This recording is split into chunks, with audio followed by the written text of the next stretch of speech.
Hi, everyone, and welcome to yet another episode of NextGenTechTalk. Today, I have with me Tim from Style Protocol. And Tim, would you like to introduce yourself and tell us a little bit about Style Protocol? Yeah, for sure. First of all, thank you guys for the invitation to this cool interview and appreciate you guys a lot. My name is Tim Segewitz. I'm the Chief Marketing Officer of Style Protocol. And in a nutshell, we basically transform NFTs into 3D models and bring it into any virtual environment. And yeah, that's what we're basically doing at Style Protocol.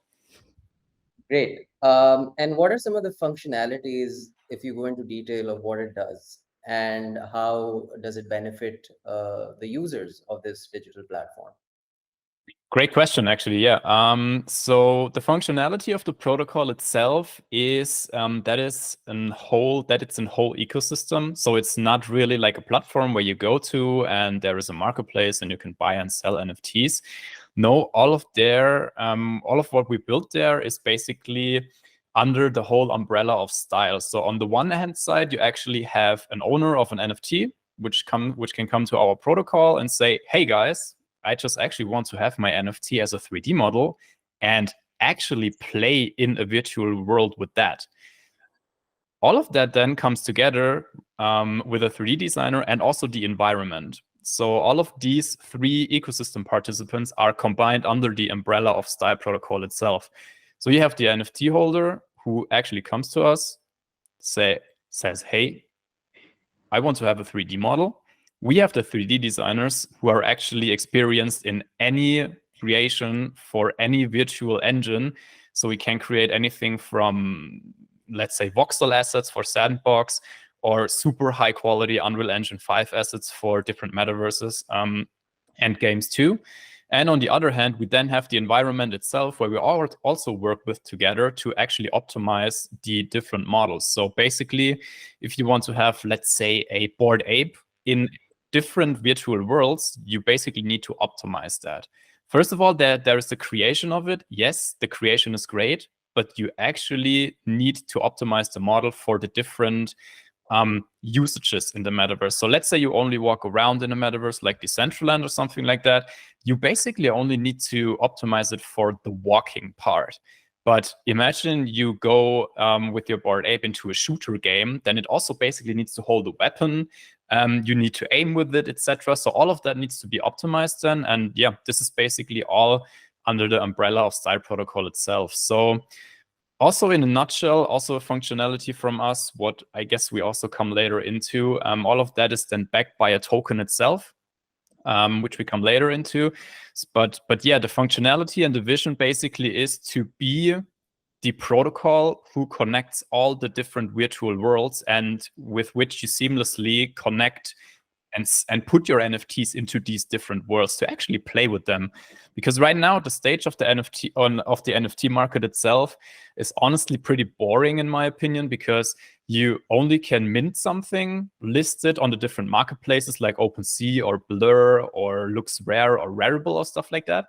And you basically hope that someone else buys it for more money than you actually paid for it. So it's basically only like buying and selling off of NFTs. Yeah, I know that there are some entries for alpha groups, that there are entries for alpha callers, maybe also for trading, or you get different alpha information for these membership type of NFTs. All great, but honestly, when it comes down and what our and my vision is basically for NFTs is we want to have them as 3D, and we also want to rock around with them in a world and maybe self-express ourselves or maybe play with them. And yeah, the final functionality I would say is maybe our vision and why we actually build Style Protocol is, so for us, best case scenario would be if you can play Fortnite with a Bored Ape. This is like the best case scenario. Or walk around with it in Roblox. You get what I mean? I mean, you basically have the NFT and bring it into the biggest virtual events which are out there right now. So this is basically for us the best case scenario. Cool thing is, you can also then jump into Cloud City Metaverse and Fortnite and Decentraland and Sandbox, and you literally can go anywhere with any NFT. So this is basically our vision. That's some brilliant insight. Thanks for that, Tim. Now, the question on token economics, like you mentioned, the token part of it, Mhm. how does that work? What is your token economics methodology, and how does one exchange or go to these exchanges to trade cryptocurrency through your platform? Yeah, for sure. I can also go a bit in detail into that. So first of all, we don't have right now a specific date when we want to launch the token, because we are right now in the chats with our market makers and also with the exchange. The first info I can basically get out to the public is that we will definitely list on MEXC, which is an Asian exchange. It's basically literally like anything, any exchange out there. It's like Binance, Coinbase, but it's not like a tier one, because basically you most of the time start as a startup with a tier two environment. And then work your way up. If you get more adoption of the products, more adoption of the token itself, you work yourself up onto the tier one exchanges like Coinbase, Binance, or Gate.io or Kraken or stuff like that. But we start with MEXC Global. Why do we actually start with MEXC Global? In our opinion, and also from our market research, honestly, the Eastern markets are way further in terms of metaverse developments and gaming developments. Our protocol is basically especially built for that. And the Western markets are nearly, I'd say, there are only like 30% there where the Eastern guys are. So that's why we actually choose an Asian market in the East, because basically there are more metaverse and more gaming projects listed from our market research. So that's why, first of all, we choose MEXC. The token itself was actually also audited. The whole smart contract was audited from Certic. It's like one of the biggest auditing companies. They also audited like Polygon, USDT. They also audited one of the biggest like stablecoins out there. They audited Polygon, Avalanche, etc. And we as a protocol, honestly, when we build great stuff, we only want to have great people as partners, and that's why we choose Certic. And we're really great with them. We're also on their Sky Harbor platform, where we got like ratings for the different smart contracts. You can look that basically up, all of that on our website. When it comes down to the functionality of the token itself and for the whole ecosystem of how it works, I hope you guys, or maybe not I hope, I just put out there that it's basically the same as the Ethereum and the Polkadot ecosystem combined. So if you actually know how the token ETH on Ethereum works, it's basically the same how Style in the Style ecosystem works. You basically need Ethereum on your wallet to make a transaction on Ethereum. You basically also need to hold a certain amount of Style token to actually come into the Style protocol ecosystem. That's literally the same. Why do we actually want to do that? Yeah, on the one hand side, it's obviously a bit buying pressure for the token. It's basically, but it's basically for everyone who actually wants to have people in their ecosystem. They need to hold somewhat of a mini certain amount of token to do something in the ecosystem. For Ethereum, it is transacting stablecoins, mint NFTs, stake Ethereum to get a bit of a percentage revenue when it's proof of stake. With Style protocol, it's basically the same. You hold a minimum amount of Style token, you can enter the ecosystem, and you can basically then create your NFTs as 3D models. So this is basically the entry point. We also then have 4 different utility tiers. I get into that real quick, because you can also read that on our white paper. We have these different utility perks. We have the total token supply of 920 million. This is completely fixed. There will never be more Style token than this. It's not a inflationary token, which is like a proof of work thing. It's a proof of stake thing. There will never be more than 920 million. We basically cutted that down into numbers. So the first tier is actually, you need to hold 920 Style token to enter the ecosystem. Then you have a different perk where you hold 9,200 Style token and you get 1 free 3D model per month. Then you hold 92,000, you get 1 free per week, and you hold 920,000 to get even 1 model per day for free. So this is basically the first 4 utility perks we made with a style token. Also later down the road, we have the mechanics of burning something for every style transaction in the ecosystem in there. You guys, I guess you guys know like these basic deflationary structures, what you can build into a token ecosystem. So yeah, maybe if you want to have some numbers, we as a team get 16% of the token. The treasury will be 22%. The launch liquidity on the different exchanges will be 22%. We start with MEXC. So basically the 22% are reserved for all exchanges we are listing on. So MEXC gets a piece of pie, and the later exchanges we are actually right now in the talk, even we didn't launch on MEXC yet. We're also in the chats with 4 more exchanges at the same time to basically launch every month on a new exchange. Afterwards, we did our market research. So afterwards, we did the Asian research. Then we look, okay, do we maybe now want to go with Bitmart, or do we want to go with Bitstamp or Gate.io? It's just a market research then afterwards. And yeah, to don't get really far into numbers, you can basically check out the tokenomics at just protocol.style/token. There is like the whole piece of the pie, and we broke down all the tokenomics. I mentioned before also that the ecosystem somewhat also works like the Polkadot ecosystem. The Polkadot ecosystem basically works like this. You have a main chain, which is Polkadot, and you have these different parachains like Kusama or Moonriver, etc. Or no, it's not Moonriver, it's Moonbeam. I don't really know. But I'm not familiar basically with this protocol, with the Polkadot ecosystem 100%. I'm just familiar with how it works. So you basically have a main chain and a parachain.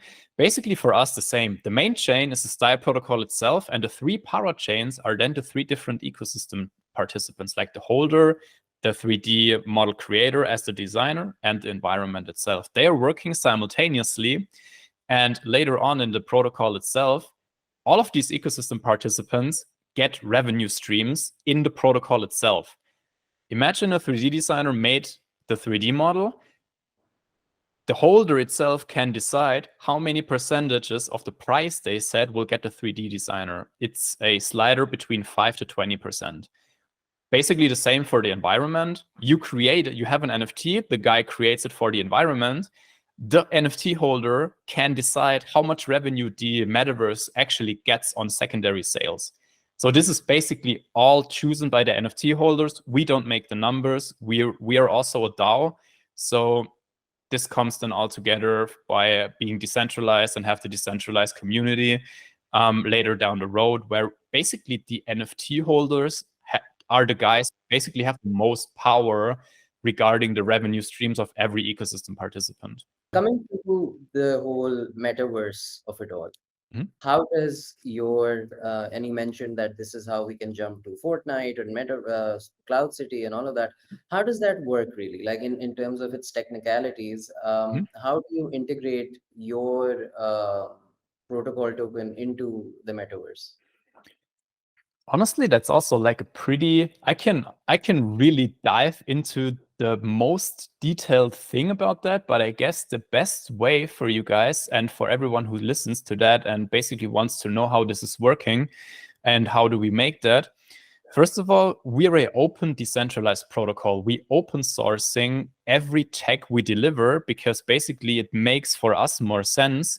The more and more games and metaverses are actually using our tech, the more and more communities we get together, and the more and more people actually can play games with cool 3D models. So we actually don't hold the tech back what we have behind a paywall or something like that. We just give it out open source. And real quick for the first part, you also get that info right on our website. You can go just to protocol.style, and then in the header there is a button where it says documentation, and there is literally every tech we've built in the GitHub repo. So there is the Unity SDK, there is the Unreal SDK, how we actually connected that with MetaMask, how we basically made the connectors between these different virtual environments. So there are all the APIs listed where marketplaces can use to fetch and pull the 3D assets. So it goes really into detail, but it's basically, the tech works like that. You have a virtual environment here. and you have a virtual environment here, and we are the cable between the two different virtual worlds. What I mean by cable, it's basically the optimization, what I told you guys before, of the 3D asset itself. So in the middle, there is a 3D asset, but it's not optimized for Unreal Engine, but it's also not optimized for Unity. The thing, what I mean by the cable, is a so-called SDK. It's a software development kit, which you can actually integrate into your game or into your virtual world. And this SDK is basically then fetching the optimized model for your world. Imagine you build on Unreal Engine 5.2. It's the latest one. You integrate our SDK, and at the point when you integrated the SDK, all the models from the 3D designers, what Style Protocol was and is making in the future, immediately are usable in this virtual world. Imagine we made 500 assets for Unreal Engine, and we made a Lamborghini, we made a Porsche, we made weapons, we made Bored Apes, we made Clone Axes, we made anything, and it's optimized for the Unreal Engine 5.2. It instantly is usable in this world when it is connected with the SDK. So long story short, the tech is basically super easy to integrate. We have 2 games right now. They are 100% integrated into the Unity SDK because they're based on the Unity SDK. Both of them are working quite great, and you can basically also see them in our partners list on our website. So yeah, the tech part is basically only connecting these different virtual worlds with SDKs and APIs to our supply chain of assets. And then the more and more worlds we have, the more and more 3D assets we create, the more and more fun we can have in virtual worlds. Great. And in terms of the gaming engines themselves, you mentioned Unity and you mentioned Unreal. Yes. What or which way are you leaning towards in terms of future development? What is more sustainable for you as an entity? Honestly, I would say it took us way less time to make the Unity SDK because it was really straightforward. The hardest part was basically with the Unreal Engine by making, I can even go there really into the detail, by making buying and selling orders together with MetaMask and the Unreal Engine, like the connecting part. When you actually have an NFT in your wallet and you want to sell them on a marketplace, that connection to the Unreal Engine, I guess our devs worked like 2.5 weeks straight on this function to get this working. Because it was really crazy. And yeah, in our opinion, I would say it's better to have every gaming engine on there. Like I said before, we're open and decentralized. So we want to have as many games and many metaverses as partners we can have. So we basically then also need to have all the gaming engines. And 1 and 2 is one Unreal Engine, in my personal opinion. And the second one is Unity, because I was back in the days a really heavy gamer of like Unreal Tournament and stuff like that when I was like 16, 17, like 12 years ago. And I don't really remember which Unreal Engine that was, but it could be like Unreal Engine 1 or 2. And if you basically see the evolvement of this hell of a gaming engine, in my opinion, if Unity cannot really go with the developments of the Unreal Engine, in my opinion, it would be the Unreal Engine, and which gets more market shares regarding metaverses and games than Unity. Unity is a bit easier because they have like a big asset store, etc. You can buy and sell assets there too. You can basically build your world with like $100 in Unity assets. Then you can basically build your game. With Unreal Engine, it's a bit harder. Even the software to understand it is way harder, in my opinion. So yeah, as an entity, I definitely can say we should and we will go more with the Unreal Engine because more and more games are just built on there.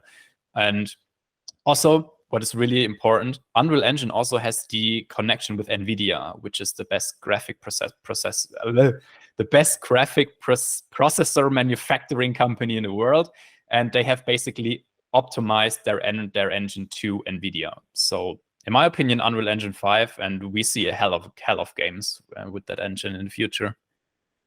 Great. And another question in terms of for people who are not that aware, you guys are generally, when you talk about the graphics and all of that, and gamification and everything, largely talking about PC generation or just next gen consoles are also integrated within that.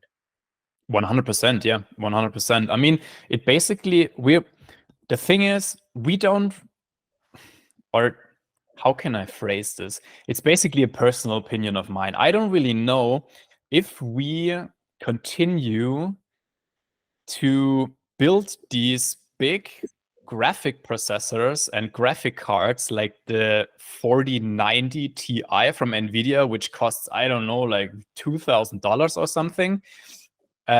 Quick disclaimer, I'm a Mac user since 2011, so I have a MacBook Pro since 2011, but also had like a gaming PC, which is not active anymore since I don't have time for gaming. But that's on a side note.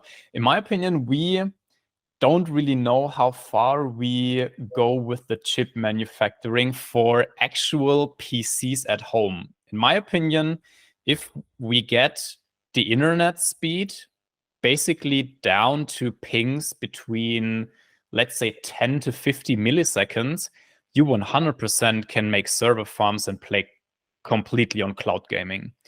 We don't really know when or if that happens or which company actually emerges all of that. I know that there is like GeForce Now where you can play in the cloud. There was Google Stadia where you can actually play PUBG or FIFA in the cloud.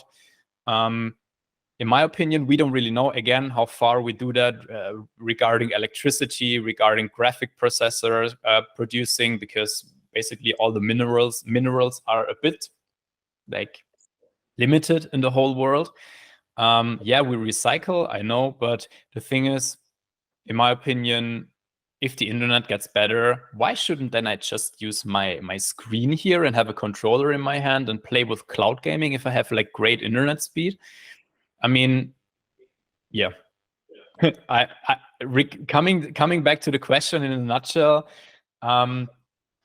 we at Style Protocol want to support anything what's coming in the future. So if there is a cloud gaming provider which has basically the biggest games out there and it's running on the Unreal Engine, super easy for us. We make just a connection to their servers, honestly, and bring it into these different games. And then everyone who's connected to the cloud gaming service can use their NFTs to play. So we're just adapting to what's going to happen. Yeah, and I think it's great to have this ever flexible sort of an ecosystem going around 100%. because things are Yeah. changing so fast that you can't even take stock of Yes. things. So Yes. stagnation is not an option. But yeah, that makes perfect sense. Lastly, I want to come to Cloud City Metaverse, and I want to take your opinion on what do you feel about it? What are your sort of understandings or just general sort of like a note to that? And also, how do you see Cloud City actually shaping up the utility token scenario in the future? Regarding you guys having a utility token or we? It's a bit of a both sort of a Okay, collab got it. sort of thing. Got it. Yeah, for sure. So, what I've been reading and the fact why we actually reached out to you guys is that first part, your website and your white paper looked pretty great. Sorry, not looked, looks pretty great. Everything literally makes sense why we partnered with you guys. Since you guys, oh god damn, I hopefully don't make that wrong, but the Cloud City Metaverse is based on Unreal Engine. And since we are basically having the Unreal Engine nearly, so it's basically in the repo documentation of GitHub, but it's not 100% finished. We're basically at 98% because we're in the testing mode right now and finding bugs and get that right. It totally made sense to partner with you guys because what I saw in the white paper, what I can remember right now, you basically use Ethereum and Unreal Engine. Basically the same for us. The style protocol itself later on will be definitely on the Ethereum mainnet. We have all the gaming engines. We have the gaming engine what you guys are built on from Cloud City Metaverse. So it totally made sense to collaborate with you guys. And also with the I'm just playing now with my remindings from what I've also saw on your website. There was the car also on the website. Yeah, there And is a City Grand Prix. It's a exactly, yes. play car game. Exactly, yes. Regarding that, also the collab made total sense because in our Taylor DAO, the Taylor DAO is the collaboration, the community of the 3D designers we have. We also have environment builders there and basically furniture builders. So what I've also remembered from the screen what you have, you had a race car and you also then had like shown an entertainment center, like this big building.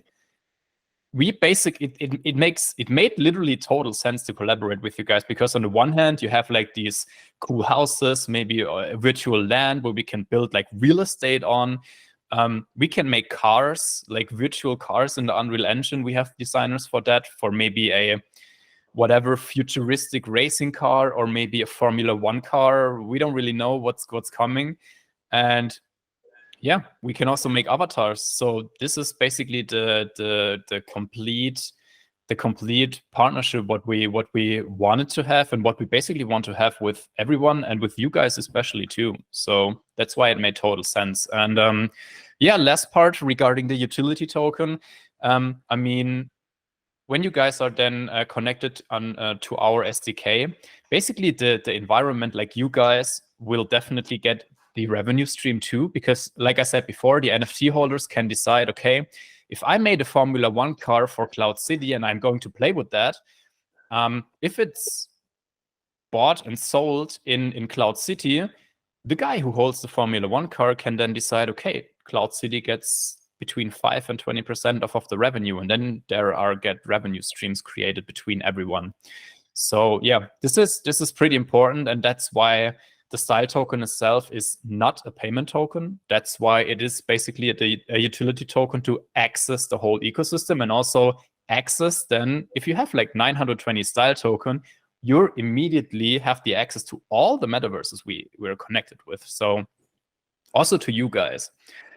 Yeah, that's basically it on why the whole collab with you guys made like super crazy sense to do. And that's why we're here. Yes, exactly. And that you've summed it up, I think, absolutely brilliantly there. Because that's what it is. It makes sense, and everything is kind of like streamlined for Yes. this collaborative ecosystem that we have created here. So yeah, and that's I think that's the amount of time we have for today's episode. Thank you so much again, Tim, for taking the time out and having a chat with us. And I'm Jawad, and this is me signing off. And thank you so much again, Tim, for taking the time out. Appreciate the interview. It was great. Thank you guys. Have a great one. Thank you.